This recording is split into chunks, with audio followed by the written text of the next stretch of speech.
Well, hello and a very warm welcome to our IGF studio. We are broadcasting live from the Geo Convention Centre in the heart of Mumbai and online at Daily Hunt and on the India Global Forum website. So welcome to everyone who is joining us here online. Well, here at the IGF studio, we will be deep diving into the detail of what we've heard on the main stage.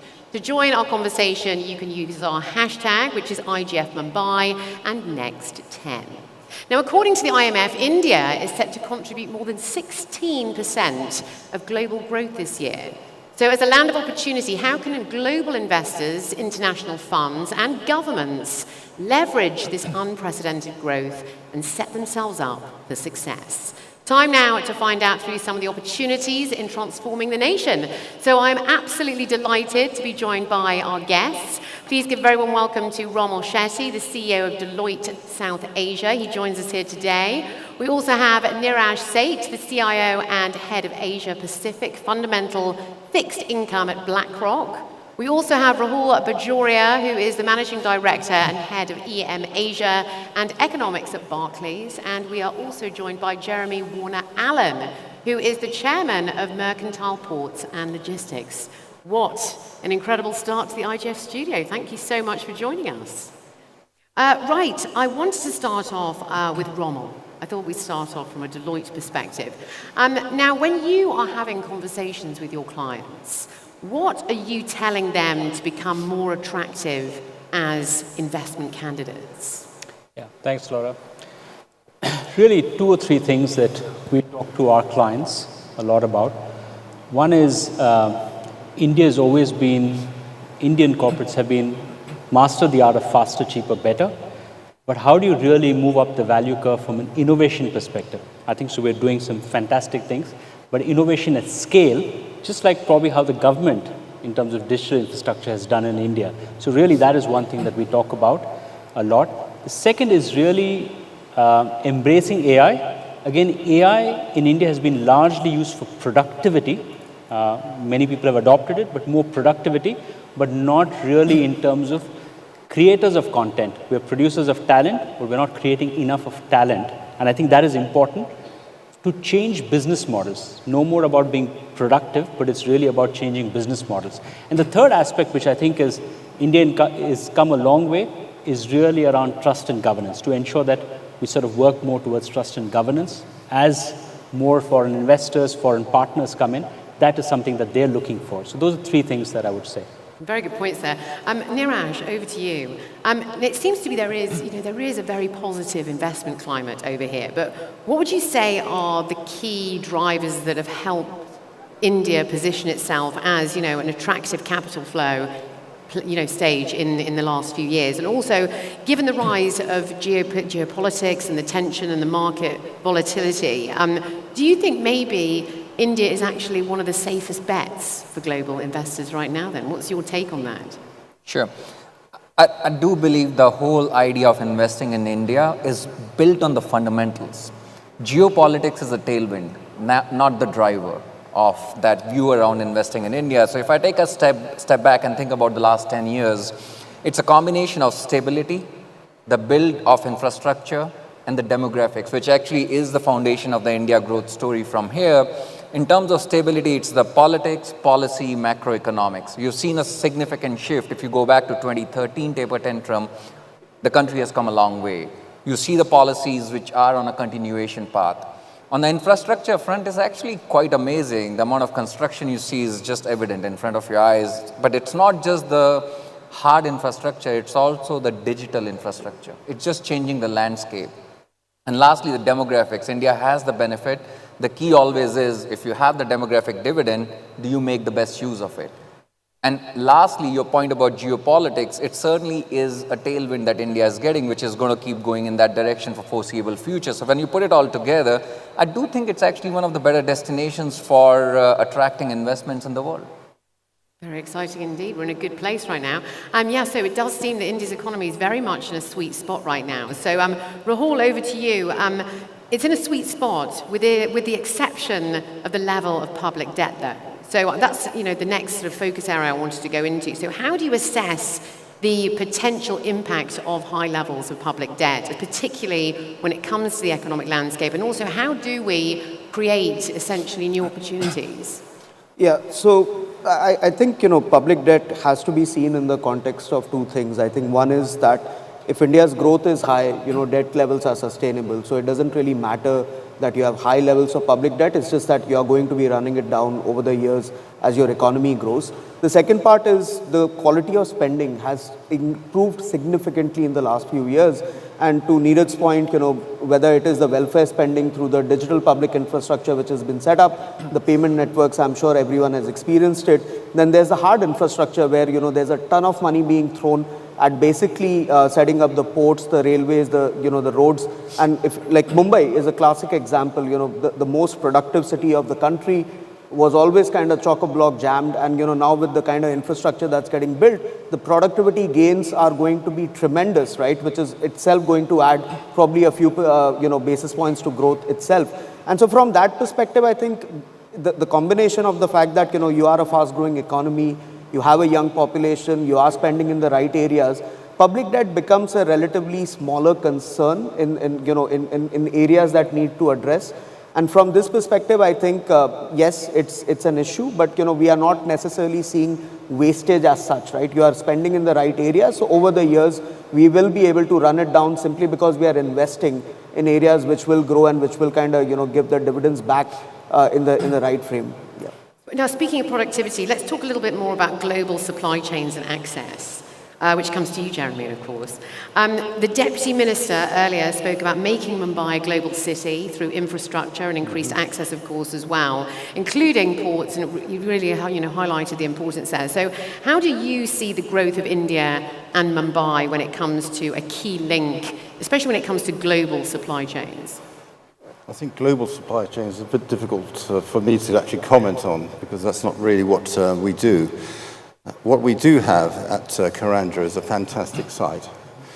We were lucky enough to secure this site back in 2010, or at least got the permissions from government to build and develop a port there. Now, having that opportunity and seeing that opportunity back in 2010 was fairly long-sighted of the investors. And I'm pleased to say that faith in the company, that faith in the site has been borne out. We see ourselves as developing approximately 400 acres of land in Karanja, and from that we will be able to service all sorts of markets, both domestically and of course internationally.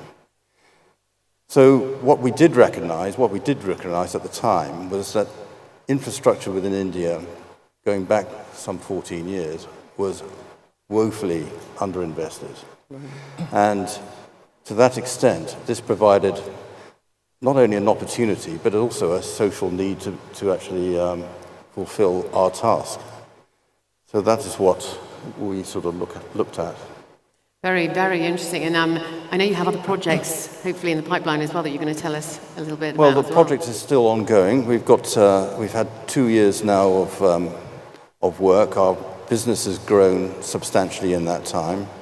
It more than doubled last year, and it will probably more than double again this year. But that's just a fraction of what can be achieved from this site. There's many opportunities to expand it. There's not only just the expansion of it. We believe that we can develop the site in terms of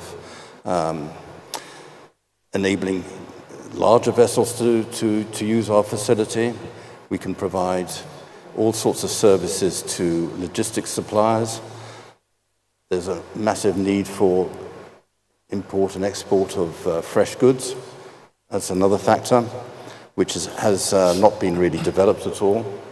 And India has got great opportunity to export, we believe, and we think we'll be well placed to actually help in that regard. Thank you so much. Back over to Romal. So what areas of the Indian economy do you feel still are a little bit, undervalued essentially, and need a bit more focus as areas for investment? Yeah, so maybe 2 or 3 areas, Laura. One is, of course, agriculture. India is a fairly large agriculture economy, And in some sense, India has the opportunity to be the food bowl for the world. So really bringing in agri and agri-tech and a lot more private players into agriculture, I think is definitely one area. Second is healthcare, with the number of things that are happening. I think we're really getting technology to the last man. I think the Deputy Chief Minister spoke about it. But really investing at scale has still not happened in the healthcare. It's not been as lucrative, but it's something that we will see a more aging population.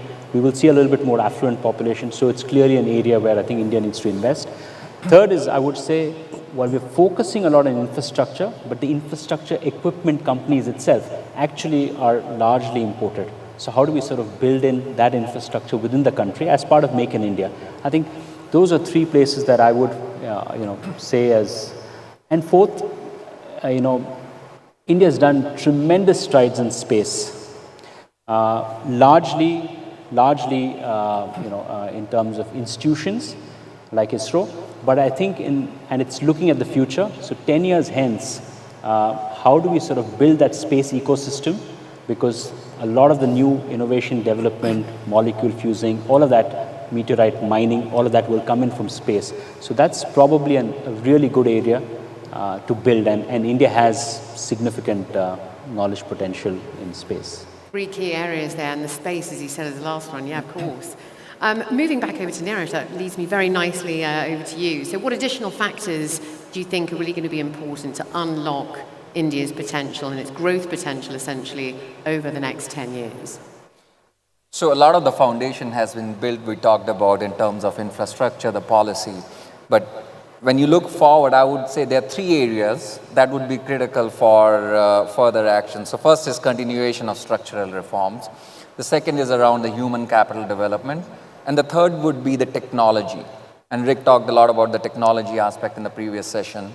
So on the first one, there have been a number of reforms that have happened over the last decade. Now, if I think about what else is needed in addition to the land, labor, and the other reforms that you would require to unlock, one specific area I would highlight is the capital markets reform. Within that, the deepening and the development of credit markets. Credit is power. So if we get that up and in fact growing over the coming decade, I think it's going to make a big difference in terms of the capital allocation, the cost of capital for the companies to actually grow. On the human capital, it's reasonably straightforward. We have a very strong services industry. If we want to actually win in manufacturing, benefit from the tailwind that you have from geopolitics, we need more human capital ready for manufacturing, which is much more of technical education and the blue-collar workers, which I don't think we have sufficient supply today. And the third is technology, which is absolutely critical. And within that, I'll in fact specify two parts: semiconductors, artificial intelligence. And if I look at last 100 years, you can actually equate semiconductors are like the crude oil of the future, and artificial intelligence will be like electricity. I don't think the countries will actually see the same productivity and the growth without real development in these two parts. Overall, if you can have these, India can really unlock the future growth from 6-7% to maybe 8-9%. Wow, that's really impressive. You heard it here first, ladies and gentlemen. Some very good advice there, I must say. Right, moving back over to Rahul, let's talk about the credit rating for India. Now, the major credit ratings agencies, such as Fitch and Standard & Poor's, have all affirmed the outlook is stable, pretty much a BBB minus, is that right? How do you explain the current credit ratings off the back of the unprecedented growth we've seen then over the past couple of years? Does that correlate correctly? So, Laura, I think oftentimes credit rating agencies tend to look at things in rear view mirror, and so from that perspective, I think the markets are a lot smarter, as Neeraj probably would concur with me. India is already trading probably above where the rating agencies are kind of pegging it to be, and the availability of capital that is there, willing to be deployed in India, in Indian companies, is quite large, right? So you can see the excitement very much build up on the market side of things. At the equity markets, the debt markets, both are doing extremely well. I think the agencies will also play catch up. They have their own formulas in which they kind of come up with these ratings, but I won't really particularly worry about that particular aspect. I think the one point that Neeraj did touch upon, which is very important, is the cost of capital side, right? And this, I think, is fundamentally key to resolving some of the investment challenges and the funding requirements we'll have. For that, we need more domestic savings, ultimately, right? We need foreign savings for sure, but we also need to try and think about how do we further financialize, how do we further encourage people to save more money and, invest in more productive financial assets.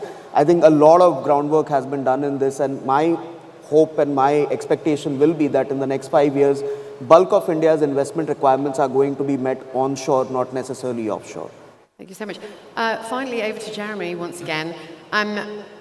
When it comes to ports and infrastructure, what are the investment opportunities around that? Being someone in the industry, very much at the top of the industry, what's your words of advice when it comes to that segment, investment-wise?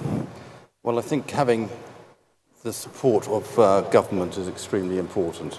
We've been fortunate enough to have that at Karanja.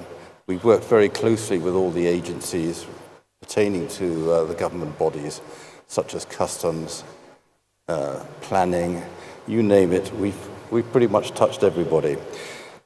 And what's been clear to me is that having met many senior government ministers here, both locally and also at national level, there is a very clear impression that they want to help the country and their citizens develop. That's really important, because when you're investing in a large project such as ours, you're not building it for 3 minutes or the next 5 minutes. It's going to last forever, pretty much. The port in Mumbai, which is virtually closed now, that was first started back in the 18th century. So ports last a very long time. And this is something which we feel a lot of pride in, because we've built one which is a new one, and probably the only new one in the last 10 years. We're the only company which has built one. So that's very important. And that consistency of being able to have a platform whereby you can do business and know that you are not going to be shortchanged or suddenly have a problem is really important for long-term capital. So interesting. Sadly, we don't have any more time, but it's been fascinating sitting down with you all. Thank you so much for sharing all your wisdom and words of advice. Let's hear it for our guests there. Thank you so much.